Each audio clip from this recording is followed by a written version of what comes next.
Good evening साथियों। अभी अभी हाजी अरशद भाई से उनकी शॉप पर जो कपड़े की शॉप उन्होंने खोली हुई है उनसे मिलने चिकानी आना हुआ। हाजी जी के साथ बहुत सारे इश्यूज पर, बहुत सारे बातों पर चर्चा भी हो रही थी, तो मन किया कि कुछ खास इश्यूज पर आप लोगों के साथ जुड़ा जाए। साथियों, मैं बता रहा था कि यूं तो यूथ या स्टूडेंट्स के साथ अपने कॉलेज लाइफ में एज शिक्षक मेरा अपना इंटरेक्शन भी रहा है, हाजी जी का भी बहुत ज़्यादा रहा है। हाजी जी तो बल्कि अपने इलाके में यहाँ यूथ आइकन भी हैं, लेकिन चुनाव में जब काम कर रहा हूँ इन दिनों, तो फिर ग्रामीण यूथ के साथ खास अंदाज में जो इंटरेक्शन हो रहा था, तो मुझे लगा कि आप लोगों के साथ कुछ चर्चा की जाए, कुछ शेयर किया जाए। साथियों, यूं तो हम लोग जानते हैं कि भारत की या हिंदुस्तान की मोर देन 70% पॉपुलेशन गांव में बसती है। हम लोग ये भी जानते हैं कि गांव की इकोनॉमी का या ग्रामीण अंचल की इकोनॉमी का आज भी जो मेन बेस या मुख्य बेस है वो या तो एग्रीकल्चर है या साथियों पशुपालन है।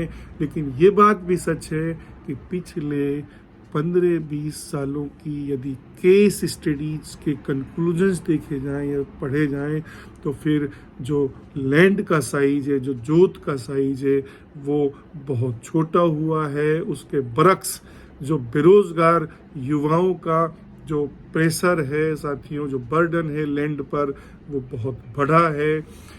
और साथियों, ये बात भी सच है कि यदि इंफ्रास्ट्रक्चर या डेवलपमेंट के पैरामीटर्स की बात की जाए, तो ग्रामीण अंचल आज भी शहरी अंचल के सापेक्ष बहुत पिछड़ा हुआ है। हालांकि यदि हमारी अपनी पृष्ठभूमि की बात करें तो हम भी ग्रामीण अंचल से जुड़े हुए लोग हैं। हालांकि चाहे हम लोग एजुकेशन के बैकग्राउंड की बात करें या जॉब के बैकग्राउंड की बात करें, तो शहरी अंचल से भी अगर हमारा जुड़ाव रहा है। साथियों, इंडियन जो गांव थे या इंडियन सब कॉन्टिनेंट के जो गांव थे, उनका एक रिच ट्रेडिशंस रहा था और वो आइडियल गांव थे। हालांकि साथियों, आज के ज़माने की यदि तुलना करें तो फिर बहुत सारे अफसोसनाक या तकलीफ देह एक्सपीरियंस साथियों गांव में हमें मिलते हैं। चाहे हम लोग हेल्थ इशूज़ की बात कर लें, चाहे साथियों बेरोज़गारी की बात कर लें साथियों, या क्वालिटी फूड की बात कर लें, क्वालिटी लाइफ की बात कर लें, या साथियों जेंडर रिलेशनशिप की बात कर लें, या रिलेशनशिप्स की बात कर लें। जो गांव में जो गांव का साउंड था, जो गांव का एक मैसेज था, वो साथियों उसमें बहुत गिरावट मिलती है। एक बात मुझे और याद आ रही थी, हाजी जी के साथ चर्चा भी हो रही थी कि हमारे यहाँ अगर इंडियन सब कॉन्टिनेंट या बर्रे सगीर की ज़िंदगी को देखें, तो जो टोटल लाइफ की आइडियल लेंथ है वो 60 से 70 साल की मानी जाती है। और साथियों, यदि मॉरल्स या एथिक्स के अनुसार इस लाइफ के कंक्लूजन्स किए जाएं, तो इंसान की लाइफ ये होनी चाहिए कि उसकी आने वाली नस्लें या आने वाली पीढ़ियाँ उसे रोल मॉडल या आइकन की तरह उसके साथ अपना जुड़ाव फील करें। ये मुझे लगता है कि इंसान की ज़िंदगी का यही इम्पोर्टेंस होना चाहिए। लेकिन जिस तरह से इकोनॉमी या बाज़ारवाद की अंधी दौड़ से हमारा इंटरेक्शन हो रहा है, तो हम कई बार जाने अनजाने में हम जो उस स्पीड को कॉप करने के लिए शॉर्टकट्स को भी चूज करने लगे हैं। या कई बार साथियों अननेसेसरी सेल्फ गोल भी हम लोग करने लगे हैं, वो हमारे लिए बहुत थकाऊ और परेशानी के कारण भी बनते हैं। साथियों, चूँकि ज़िंदगी एक बहुत शॉर्ट टाइम के लिए हम लोग यहाँ आए हैं, हमें किसी भी कीमत पर ऐसे वर्क नहीं करने चाहिए जिससे आने वाली नस्लें हमारे साथ अनकंफर्ट फील करें, हमें आइकन या रोल मॉडल बनाने में वो ऑब्जेक्शन करने लगें। ये बात सही है कि ग्रामीण अंचल में बहुत सारी चुनौतियां हैं। अगर इस ज़माने की बात करें साथियों, तो फिर चाहे वो पेस्टिसाइड्स हों, यानी कोस्ट का जो लेवल है एग्रीकल्चर का वो बहुत बढ़ गया है। चाहे बीज की बात कर लें, खाद की बात कर लें, या एग्रीकल्चर पर साथियों जो दूसरे बर्डन से कोस्ट के, उनकी वजह से लागत बहुत बढ़ गई है।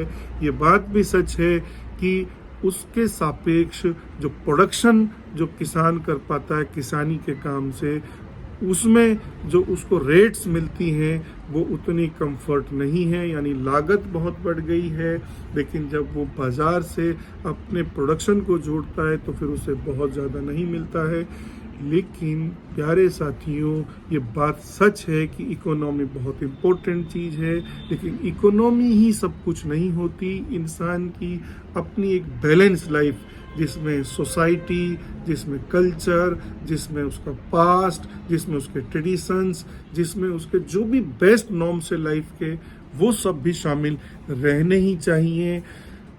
प्यारे साथियों, मेरा आपसे जो ग्रामीण यूथ है उनसे एक सुझाव ये है कि अपने डेवलपमेंट के लिए, अपने गोल को अचीव करने के लिए, अपने विजन को अचीव करने के लिए, भले ही हमें ग्रामीण जीवन से शहरी जीवन में माइग्रेट करना पड़े, तो हमें करना तो चाहिए।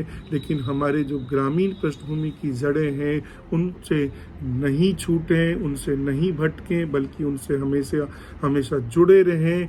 और जो बेस्ट ट्रेडिशंस रहे ग्रामीण अंचल के, चाहे उसमें बहुत रिलेशनशिप्स की ताजगी हो, चाहे जो जनरेशन गैप आजकल बहुत है जो ग्रामीण कल्चर में नहीं था, चाहे उसको फॉलो करने की बात हो, तो हमें हमारा जो बेस्ट ग्रामीण ट्रेडिशन था, जिसकी वजह से पूरी दुनिया में हम परचम लहराते थे, जो स्कॉलर्स के बीच भी बहुत इम्प्रेशन देने वाला ट्रेडिशन था, हमें उसको फॉलो करना चाहिए। हमें शॉर्टकट से, येन केन प्रकार से, अनएथिकल तरीके से, इमोरल तरीके से, अंधी दौड़ में जो हम लोग धन कमाने के लिए, जो कुछ भी कर गुजरने के लिए साथियों इस ज़माने में जो प्रेरित हो रहे हैं, हमें उससे बचना चाहिए। हमें अपनी मौत, हमें अपने जीवन की लेंथ को ध्यान में रखना चाहिए, क्योंकि ये अनलिमिटेड टाइम हमारे पास नहीं है। और अगर कर्म सिद्धांत को फॉलो करें तो ये बात सच है, जैसा बोओगे वैसा मिलेगा, और जैसा हम करेंगे वैसा ही हमारी अगली नस्लें हमसे इंस्पायर होंगी, वैसा ही वो करेंगे। तो हम एक बहुत ही जिम्मेदार इंसान की तरह, एक जिम्मेदार यूथ की तरह, बहुत सब्र के साथ, बहुत पेशेंस के साथ, यानी अब हमें अपनी लाइफ गुजारनी चाहिए।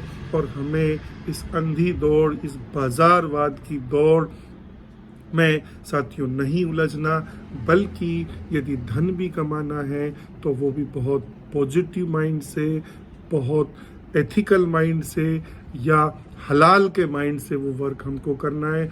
हराम और हलाल के बीच जो लाइन है, जो बीच में उनके दीवार होनी चाहिए, वो हमें समझनी चाहिए।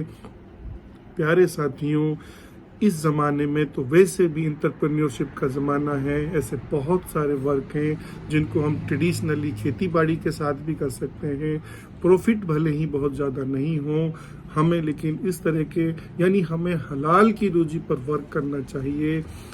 और साथियों, अपनी हेल्थ हो, भले ही अपने कल्चर हो, अपने ट्रेडिशंस हो, उसको इस बेस पे फॉलो करना चाहिए कि वो लॉन्ग टाइम तक, लॉन्ग पीरियड तक उसको लोग फॉलो करें, आने वाली पीढ़ियां हमारा एहसान फील करें, हमें एक बेस्ट जनरेशन माने, हमें एक बेस्ट पर्सनैलिटी माने, और हमारी लाइफ के जो डेंट्स हैं, जो आपको लगता है कि रियल में हमारी कमजोरियां हैं, हमें उन्हें इम्प्रूव करना चाहिए, मिनिमाइज करना की कोशिश करनी चाहिए, बल्कि हमें अपने इम्प्रूवमेंट की तपस्या करते रहना चाहिए।